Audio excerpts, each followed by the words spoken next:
nosso curso de Cristologia, uma das doutrinas da teologia sistemática mais lindas e mais importantes. Meus irmãos, nós daremos hoje início à nossa primeira aula de Cristologia. Tá? Iniciamos o nosso curso com introdução à teologia, porém o nosso curso ele é Cristologia. E nós vamos dar início hoje. Seja muito bem-vindo à nossa aula. Glória a Deus. Meus irmãos, antes de mais nada, curva a sua cabeça e vamos orar ao Senhor para dar início, em nome de Jesus, à nossa aula. Pai querido, em nome de Jesus, nós te damos graças, Senhor, por mais uma aula. Te damos graças, Senhor, por mais um dia de vida. Pai, traga-nos entendimento da Tua palavra, traga-nos, ó Pai, discernimento, Senhor. Meu Deus, em nome de Jesus, venha nos inspirar, Senhor, a Tua palavra. Nos inspirar, meu Deus, a aprender mais de Ti. Senhor, abençoa cada um desses, ó Deus, que tem ouvido a Tua palavra, que tem aprendido, Pai. Em nome de Jesus. Perdão. Meus irmãos, o curso de hoje é Cristologia e o subtítulo do curso é Além das Superfícies da Cristologia. Como foi dito no nosso curso de Introdução à Teologia, além da superfície, aquilo que está além do raso, aquilo que está além do superficial. Tá? O que quer dizer? Quer dizer que o nosso curso ele está além do raso, então não vai ser um curso muito vago, tá? Ele vai ser um curso um pouco mais amplo acerca da Cristologia. Eu tenho certeza que este curso ele vai enriquecer a sua vida espiritual, a sua vida intelectual também, tá? Que Deus nos abençoe em nome de Jesus. Bom, primeiramente nós vamos dar início falando acerca do nosso conhecimento acerca do Filho, conhecimento acerca de Jesus. Jesus é a forma grega do nome hebraico Josué. É o mesmo nome do nome Josué. Tá? O significado do nome Jesus é Yavá ou Yavé. Amém, meus irmãos? O significado é Yavá ou Yavé, que quer dizer Jesus ou o Senhor salva. O nome Jesus, ele era bem popular, tá? Nos dias de Jesus, e isso explica o seu nome e o uso ocasional de Jesus. Por isso, quando chamavam Jesus, apelidaram Jesus de Jesus o Nazareno ou Jesus de Nazaré. Eles precisavam trazer uma identificação para poder falar qual era o Jesus, para poder identificar de quem era o Cristo, de quem era o Jesus que eles estavam falando, que eles estavam chamando. Não de Cristo, porque eles não conheciam Jesus como Cristo, a maioria das pessoas ali que estavam com ele. Tá? Eu digo dos fariseus, dos saduceus e outras pessoas, tá bom? Jesus, ele é o cumprimento de tudo aquilo que o Antigo Testamento ele apontava. Jesus ele está em toda a Bíblia Sagrada. Muitas das vezes nós temos o entendimento ou achamos que Jesus ele só está ali no Novo Testamento, que nós só conseguimos ver, só podemos ver Jesus agindo ali a partir do livro de Mateus, no Novo Testamento. Não, Jesus ele está desde a fundação do mundo, desde que tudo existia, antes de tudo existir. Jesus ele está em todo o Antigo Testamento e em todo o Novo Testamento. Então Jesus ele está em toda a Bíblia Sagrada. Há vários textos do Antigo Testamento que apontam para a vinda do Messias. Nós vemos Isaías, capítulo 7, versículo 14, a Bíblia nos diz que a virgem ficaria grávida e daria à luz um filho, e o seu nome seria Emanuel. Nós vemos em Miqueias, capítulo 5, versículo 2, e tu, Belém, Efrata, posto que pequena entre milhares de Judá, de ti me sairá o que será Senhor em Israel, e cujas origens são desde os tempos antigos, desde os dias da eternidade. Miqueias, capítulo 5, versículo de número 2. Antes de dar prosseguimento à aula, esqueci de falar, tome nota de tudo que você vai ouvindo, tá? É muito importante, de suma importância, você ter um caderninho, um bloco de notas, alguma coisa para que você possa anotar todas as informações que lhe forem passadas. Isaías, acho que um dos textos mais conhecidos do Antigo Testamento, que se encontra no livro de Isaías, capítulo 53, tá? Onde nós vemos que este texto é totalmente cristocêntrico, tá? Isaías 53, eu vou falar somente o versículo de número 5, que diz assim: mas ele foi ferido pelas nossas transgressões e moído por nossas iniquidades. O castigo que nos traz a paz estava sobre ele, sobre Jesus, e pelas suas pisaduras nós somos sarados. Glória a Jesus. O livro de Isaías, meus irmãos, ele foi escrito por volta do ano 700 antes de Cristo. E aqui se dá um dos maiores mistérios da Bíblia Sagrada.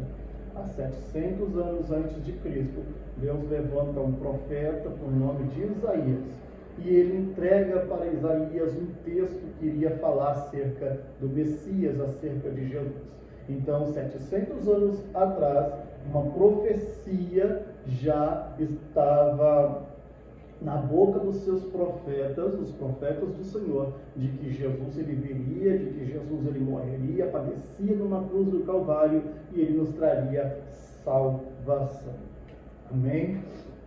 Queridos, uma das grandes verdades teológicas, quando falamos acerca de Jesus, é que Jesus ele é o centro das Escrituras Sagradas. Jesus é a chave hermenêutica das Escrituras. Sem Jesus não existe cumprimento de promessas.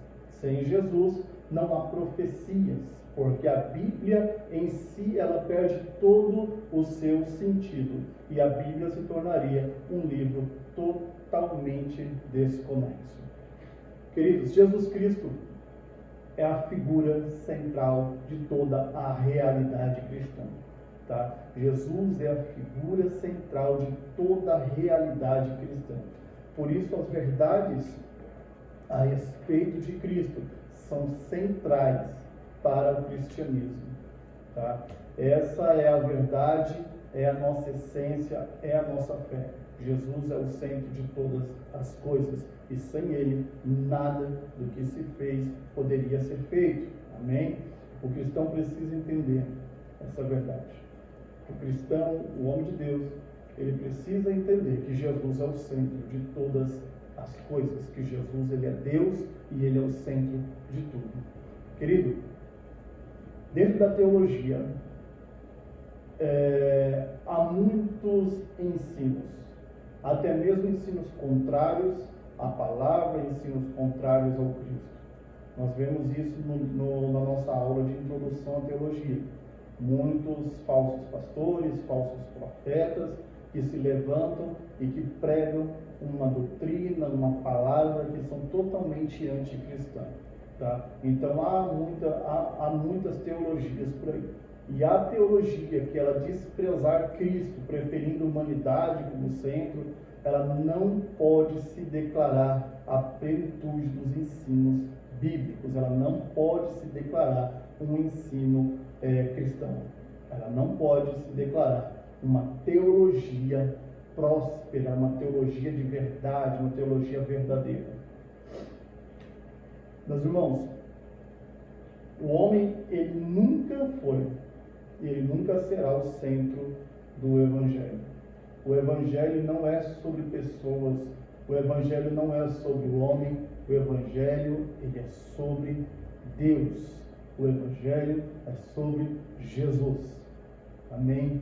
Meus irmãos, o líder da igreja, quando eu falo de líder, eu falo de pastores, bispos, apóstolos, tá? Os líderes das igrejas não podem ser maior do que Jesus.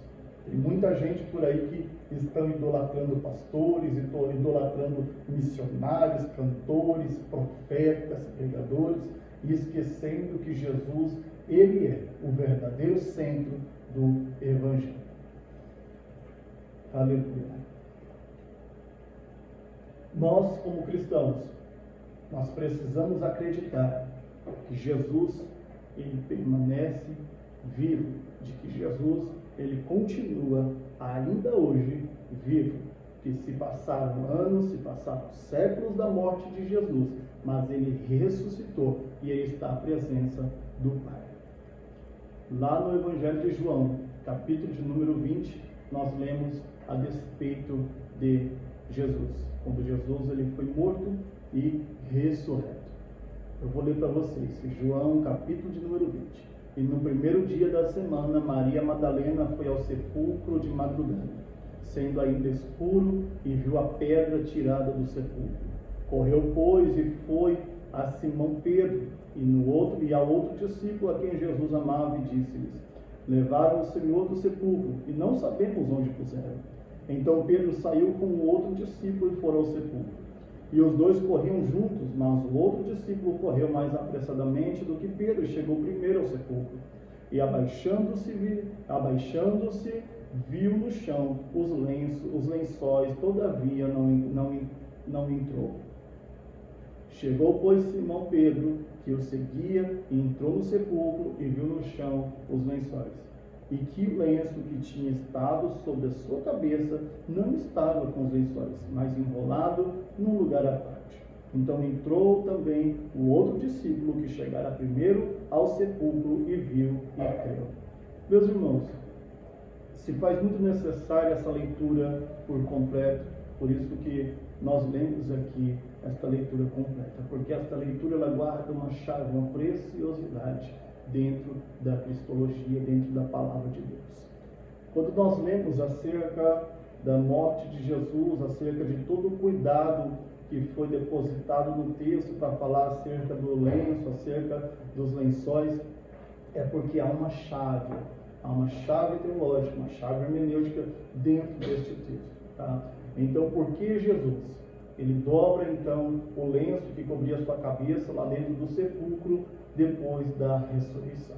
Aqui fica esta pergunta: por que Jesus ele dobra o lenço? Ele tem todo o cuidado de dobrar o lenço antes de ir embora do sepulcro. Meus irmãos, a Bíblia reserva um versículo, um capítulo inteiro, para nos dizer que o lenço ele foi dobrado cuidadosamente e colocado à cabeceira do túmulo de pedra. Havia uma tradição, e isso é uma questão de tradição, tá? É uma questão tradicional. Naquela época, quando um servo ele colocava a mesa da janta para o seu amo, para o seu senhor, ele buscava ter certeza em fazer exatamente da maneira que o seu senhor ele desejava. Preste bem atenção nestas informações. Todas as vezes que o homem, o senhor, o seu escravo, ele ia preparar sua comida, ele ia jantar, não preparar, ele ia se alimentar. Então, ele ia até aquele lugar, ele preparava a sua comida, ele se levantava, ele comia sua comida, ele se levantava, ele fazia as suas limpezas, limpava os seus dedos, limpava a sua mão, limpava a sua boca, limpava a sua barba, e ele embolava todo aquele lenço e ele jogava e deixava em cima da mesa embolado. E quando acontecia isso, o servo, o escravo, ele já sabia que se o lenço estivesse embolado, o seu senhor ele tinha terminado a sua refeição e ele não ia mais voltar à mesa. Guarde essa informação. No entanto, se o seu senhor ele terminar a sua comida, ele se limpar e fazer toda aquela limpeza que nós comentamos aqui anteriormente, ele pegar o lenço, ele dobrar o seu lenço, ele colocar sobre a mesa, bem dobrado e organizado. Então, segundo a tradição, o seu senhor, ele estava dizendo: eu voltarei para a mesa, eu continuarei me alimentando. Talvez você não conseguiu compreender, talvez muitos já compreenderam. Quando o seu senhor, ele colocava sobre a mesa o lenço organizado, dobrado, como Jesus ele fez no sepulcro. Ele queria passar uma mensagem dizendo: eu voltarei. Talvez os discípulos não compreenderam devido ao desespero da sua morte, devido ao desespero achando que o seu corpo havia sido roubado, talvez por outras religiões, talvez pelos religiosos, talvez pelos romanos, e eles não passaram a compreender, não tiveram a compreensão exata do que estava acontecendo. Porém, Jesus ele deu um sinal. Jesus deixou a mensagem em cima daquele lenço, dizendo: eu terminei, mas eu voltarei para buscar a minha igreja. Louvado seja o nome do Senhor. Meus irmãos, a aula 1 ela termina aqui, mas logo já passa para